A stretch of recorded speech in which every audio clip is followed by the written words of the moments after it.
Good morning to one and all. Welcome you all to the daily Indian Express newspaper analysis for the date 9th January 2023, brought to you by Ganesh IAS Academy. Okay, let's get into the today's newspaper analysis. Mentioned here are the list of articles which we are going to have the analysis in the upcoming slides. So have a look at it.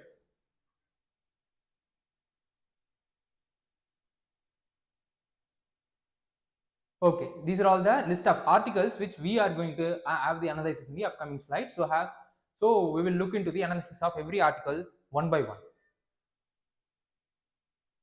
Remission quashed. What now?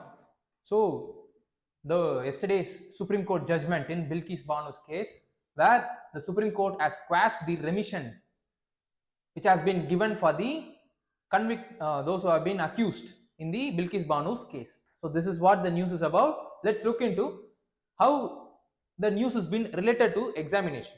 Under prelims, it has been related to Indian polity and governance constitution. Similarly, under mains, it is related to structure, organization, functioning of the executive and the judiciary. So this is how the news has been related with the examination. Let's move on to the details of the news. As I said, Supreme Court struck down the remission which has been granted by the Gujarat government to the 11 convicts who were serving the life imprisonment for gang rape of the Bilkis Banu during the communal riot which happened in Gujarat during 2002. And the grounds on which the Supreme Court has struck down the remission is, what the Supreme Court bench has said is that Gujarat government didn't have the authority to consider the remission case. Why? Because the trial is in another state. So after such incident has happened, the trial has been transferred from Gujarat to the Maharashtra government. Why? Because if the trial is going to conducted in the same state where the crime has been made, there is a chances that the evidence could be tampered. So that is the reason why the trial has been transferred to the another government, that is to Maharashtra government during 2004 period. And it has been transferred by the Supreme Court, and it is being handled by the Mumbai's Special Court CBI. What CBI has Special Court of Central Bureau of Investigation in Mumbai region, what they have said during 2008 is they have convicted the 11 accused of the Bilkis Banu case, and at the same time, as per the provision of the section 432 of the CRPC 1973, an application can only be before the government within whose territory the trial has been conducted. So in this case, it is if the remission order has to be given, means it is to be given by the Maharashtra state, not the Gujarat government. And at the same time, court said convict were released under 1992 remission policy of Gujarat. But this 1992 remission policy of Gujarat was amended in 2014, where it was said that the grant of remission is exempted to those persons who have convicted heinous crimes, like the those persons who have involved in the Bilkis Banu's case. So and at the same time, the court also said that the convicts have not fulfilled the condition of paying the fine which has been ordered by the trial court. So this is what the ground under which the Supreme Court has struck down the remission which has been given by the Gujarat government. And there is how the question of remission has arisen in Supreme Court is, so in 2022, one of the convict in the Bilkis Banu case has approached the Supreme Court. So what he has mentioned before the Supreme Court is that he has mentioned that according to the 1992 policy of the prison policy of Gujarat government, if a particular person has crossed 14 years of imprisonment, he or she could be apply for the remission. So under such thing only he has appeared before the Supreme Court. The Supreme Court has asked the Gujarat government to consider the applicant or the application of the convict. So based on this, the government formed a panel, and the panel has recommended the release of these convict. So based on this recommendation, the Gujarat government has given the remission for the convict of the Bilkis Banu's case. And what the Supreme Court has, the Supreme Court said the order passed by it was nullified. the previous order, that is asking the Gujarat government to refer the application that has been made by the convict. Why Supreme Court has nullified the order is, what it has said is that the facts have been suppressed when the convict have approached the Supreme Court. The facts like this 1992 prison policy has been amended in 2014 to exempt the heinous crimes. Such kind of facts have also been deliberately suppressed while applying to the Supreme Court. So and what is happening now is the criminal justice system has provisions like remission or reduction of sentences. Like in the case of taking into the account the number of years a person has spent in the jail or the ages of the citizen. Like this, under this condition, there is a provision under CRPC where he or she could be remitted. In the judgment, what Supreme Court has said is that the crime is heinous, so it could not be nullified, or such kind of provisions will not be invoked in this circumstances or in this kind of acts. And the convicts can approach. What is the what is the way the convicts are having is that they could able to approach the Maharashtra government for remission. So previously they have approached the Maharashtra government for remission, which such detail have also been suppressed by the convicts when they approached the Supreme Court during 2022. And in 2019, when the convicts have approached the Maharashtra state for remission, the Maharashtra Home Department sought opinion for the opinion of the CBI's special court judge under the CRPC section 436. The judge has cited that the remission policy of Maharashtra, which was amended over the period of 1978, 1992 as well as 2008, finally it was amended in 2008. So by taking the amended policy of that 2008, what it has said is that see, the minimum imprisonment required for a particular applicant need to be considered for remission is 28 years. So in this case, they have only completed 14 years of prison, so they are not eligible for remission. This is what the opinion that has been suggested by the CBI judge during 2019. So this is what the details with regards to the judgment of the Bilkis Banu's case, which was said in, yesterday in Supreme Court.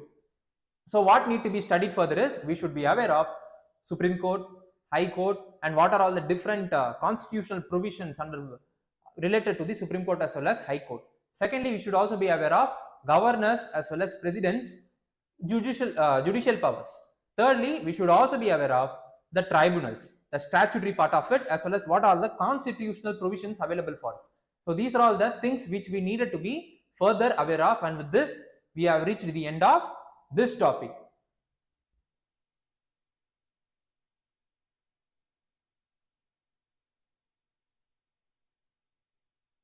Income inequality declines, says State Bank of India's research unit, countering the K-shaped recovery claim. So there has been claim by certain experts as well as certain educationalists that the post-pandemic recovery is mostly of K-shaped recovery. So, but the recent research data by the SBI has countered this argument by placing certain data. So what are the kind of data they have placed? We will look into it when we are explaining it. First, we will look into how the news has been related to examination. Under prelims, the news has been related with economic and social development. Similarly, under mains, it has been related with GS paper 3, economic and development, under a subtopic called Indian economy and issues relating to planning, mobilization of resource, growth, development as well as employment. This is how the news has been related with examination. Let's look into how the details of the news. The income inequality has declined in India because the tax base has got increased, and there is also shift in the tax base. That is, the taxpayer, those who are in lower income bracket, have been shifted to higher income tax bracket during the period of 2014 to 22. And at the same time, what the report has said is that the K-shaped recovery, which many of them have mentioned post-pandemic, is prejudiced as well as ill concocted. And at the same time, the report also said that 19% of small firms have transited themselves into large firms during this period of time. And then the consumption of bottom 90% percentage of people have increased by 8.2 lakh crore post pandemic. And at the same time, 36.3% of taxpayers have moved from lower income to the higher income tax bracket. And then the top two, but this is the one thing. On the other side, the top 2.5% of taxpayers, those who are contributing to the tax income, have declined from 2.85 81% of tax income to 2.25% of tax income. So this decline is being compensated by the rise of people, those who are present in the lower as well as middle bracket.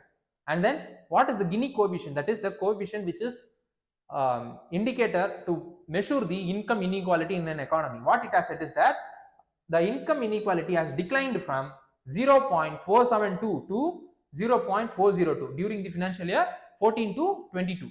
So this is what the data that has been brought out by the State Bank of India. Based on this data only, they are saying that post-pandemic is not at all the K-shaped recovery economy. Okay, let's look into what does this K-shaped recovery. It is a kind of recovery where one segment of the economy begins to climb, while the other segment of the economy begins to suffer. That is the inequality in terms of growth as well as development that is happening in an economy.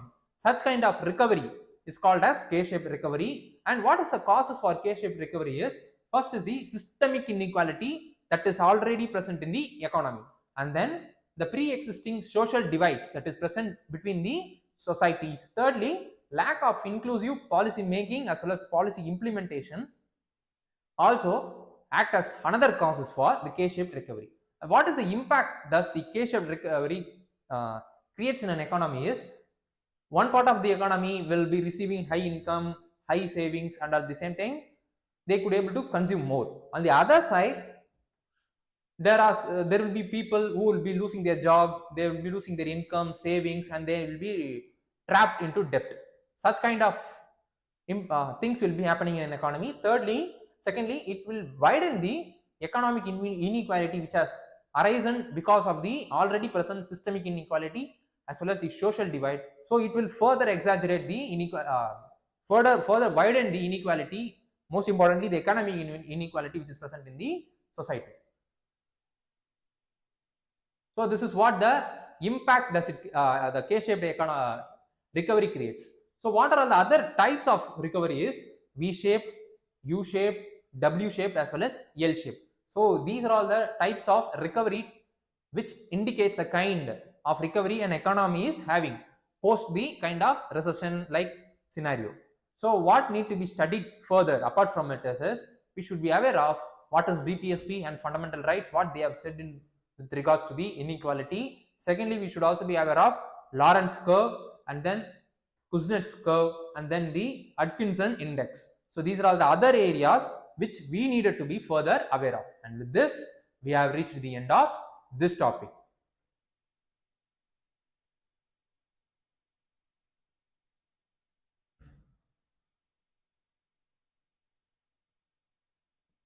Mind the serial gap. So the news is related to identifying the reason for the serial production as well as the serial consumption. There is a gap between both of them. So what is the reason for the gap?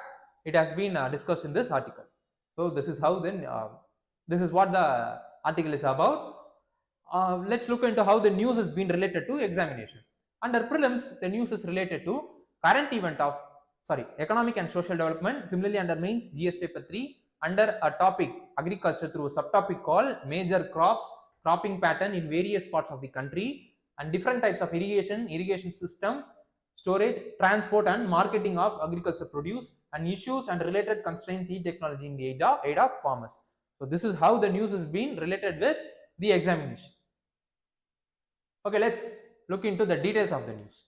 So India produces near 300 millions of cereals per year, but people actually consuming only 200 million. There is a gap of 100 million cereals. and the cereal production has reached 300 million tons, up accurately means 304 million tons this year, 2022-23 time period. And the 3 years average of cereal production, if we are going to calculate, means that is from 2022-21 to 22-23 period, it is 292 million tons, which is also closer to 300 million tons of production. And the latest estimate for this is in terms of production. Let's look into the consumption side. The latest estimate of per capita cereal consumption, which pertains to 2011 and 12 period. So this is the latest data which is available with the government. And what it is said is that the per capita cereal consumption is 11.6 kg per month per person, according and if according to the second Indian Human Development Survey, it is also 10.7 kg per month. And at the same time, if the National Sample Survey also confirms about the consumption, that is around 10.7 per kg of per capita cereal consumption.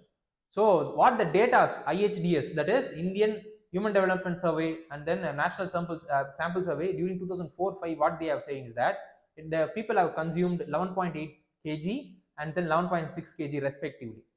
So we could able to see that there is a decline in terms of consumptions from 2004-5 to 2011-12 period, according to the data from Indian Human Development Survey as well as the National Sample Survey. So let's take the 2011-12 estimate. If it is calculated as 200 million tons of, if we are going to take 11-12 time period as the time period as the benchmark, means according to the data which has been given by the estimates of IHDS as well as National Sample Survey during 2011-12, it has been calculated that people are consuming nearly 200 million tons of cereals, but the per capita cereal consumptions also been in a declining mode since 1970s. So we could able to see that during 1970s, that is 1977-78 period, it was 15.3 kg per capita cereal consumption, but it got declined to 11.3 kg in 2011-12, and the decline is due to what? And after the 11-12, there hasn't been any data or the verified data from the government side in relation to the consumption.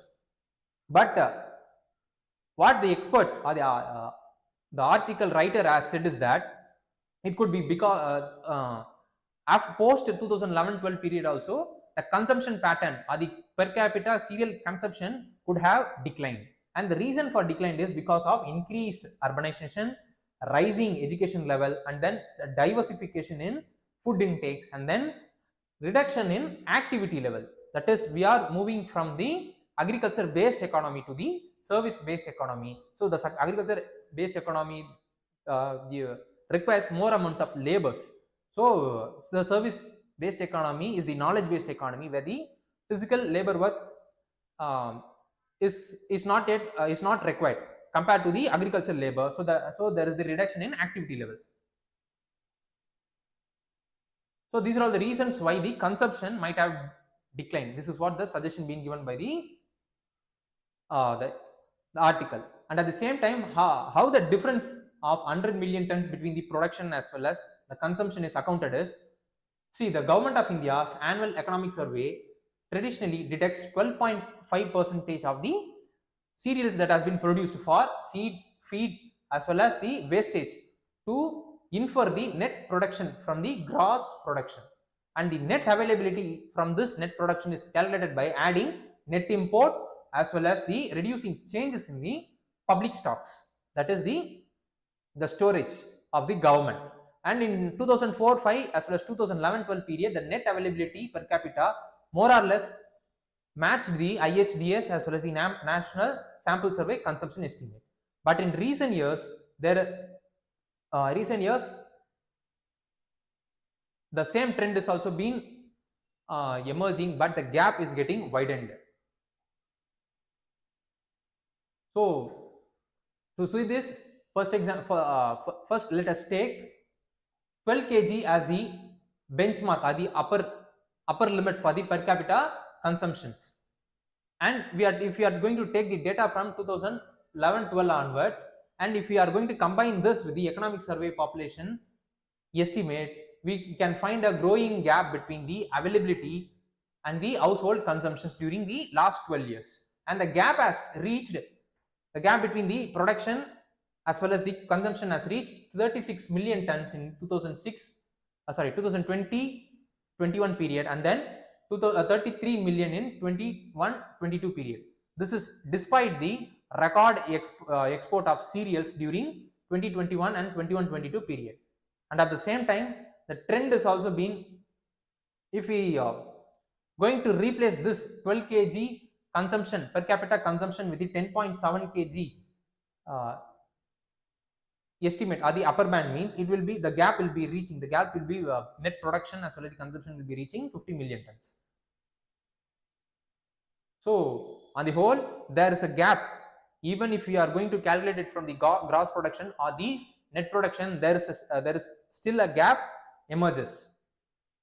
And at the same time, the cereal gap is why, because there is a lot of confusion prevailing in it, whether it is happening because of the expansion of the PDS system, or does the animal feed is absorbing more amount of cereals, or the industries or the manufacturing industries are using these cereals for producing the products, like in the case of biscuits, so on and so forth. Such kind of details or the comprehensive data related to it haven't been available yet.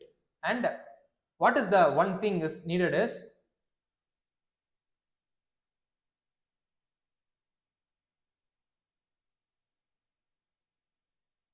so the gap need to be addressed, because it could be addressed only because of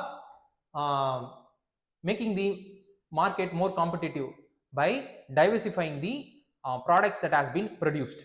But at the same time, these cereals have been regulated by the government to ensure that the farmers' interests have been safeguarded.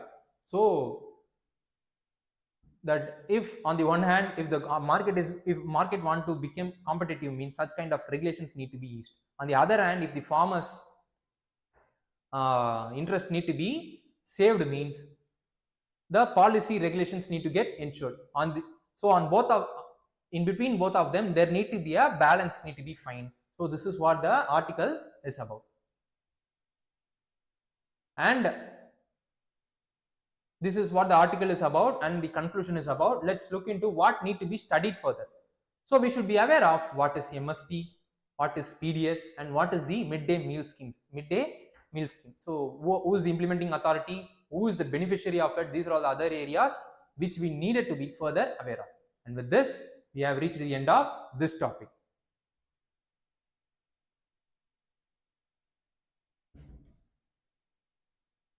Rule of law versus right to liberty. What court has said in the recent Bilkis Banu's case.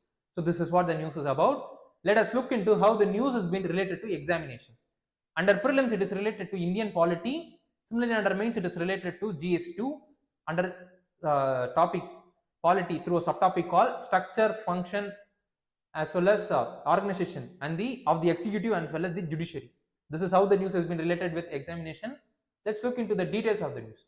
So Supreme Court has talked about the importance of right to liberty as a fundamental right under Article 21, but also sought to address the question of whether the rule of law can prevail over the right to liberty.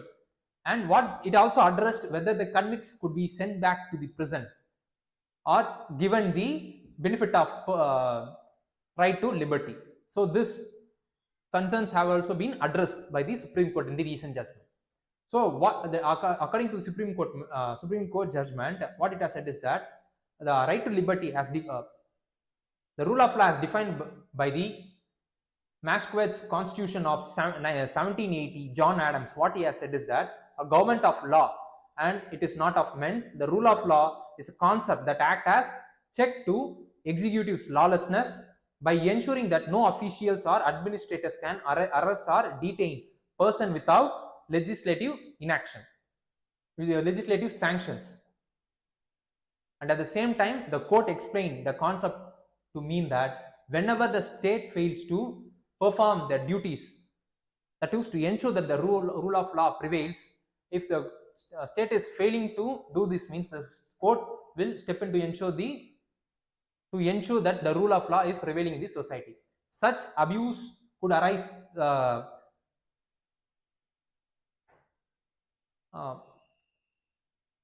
such abuse in terms of rule of law arises in the society because of inaction of the executives as well as legislatures, or arbitrary action of protecting the offenders, so or failure of different authorities to discharge their own obligations. So these kind of the scenarios where the abuse of rule of law will be taking place in the society as mentioned by Supreme Court. But adding that, breaching the rule of law amounts to negating the equality which was mentioned in Article 14 of the Constitution. Article 14 of the Constitution, and if the equality need to be prevailed in the society, means then the judicial scrutiny is very important. If the court didn't enforce the rule of law, means then the democracy will be questioned, and it is the judiciary, in that sense, judiciary is the guardian for the rule of law and the central pillar for the democratic state.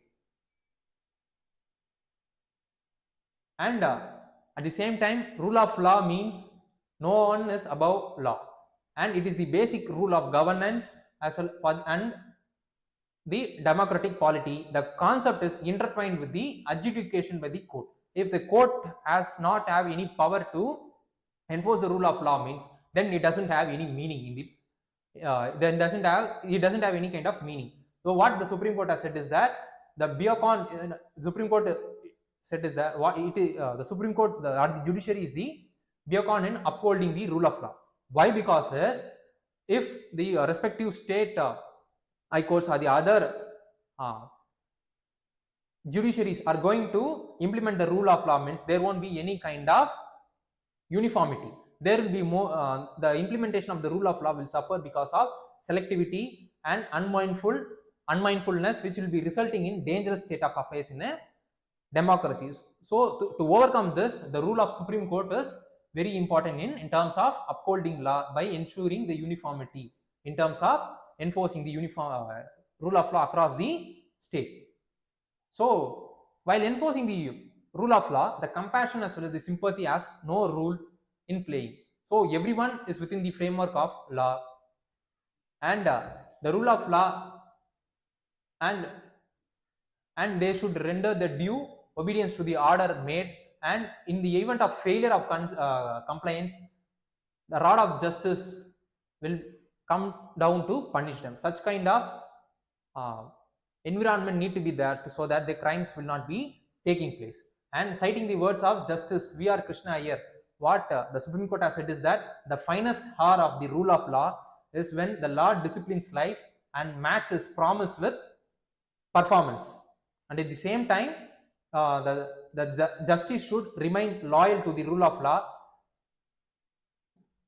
referring the Justice H.R. Khanna's dissenting judgment in ADM Jabalpur vs.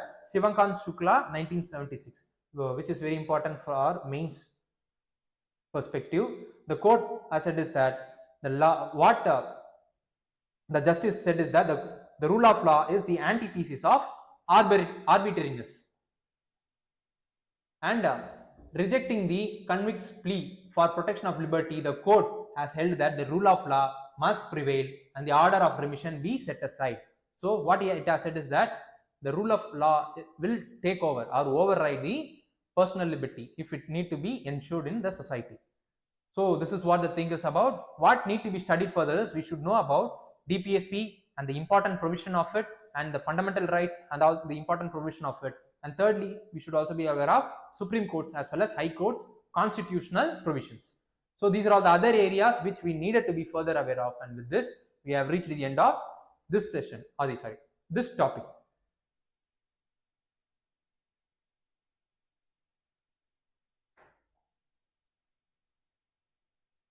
Let's look into today's practice prelims question. Mentioned here is the today's practice prelims question. So those students, those who are watching this session online, please do comment the option point for the question which you are seeing right now on the board. So with this, we have reached the end of today's session. Please do like, comment, share as well as subscribe so that you will be receiving the notification of daily newspaper analysis and also the weekly science and tech and in the environment current affairs session, and also the other session that will be brought to you in the future by Ganesh IAS Academy. Thank you.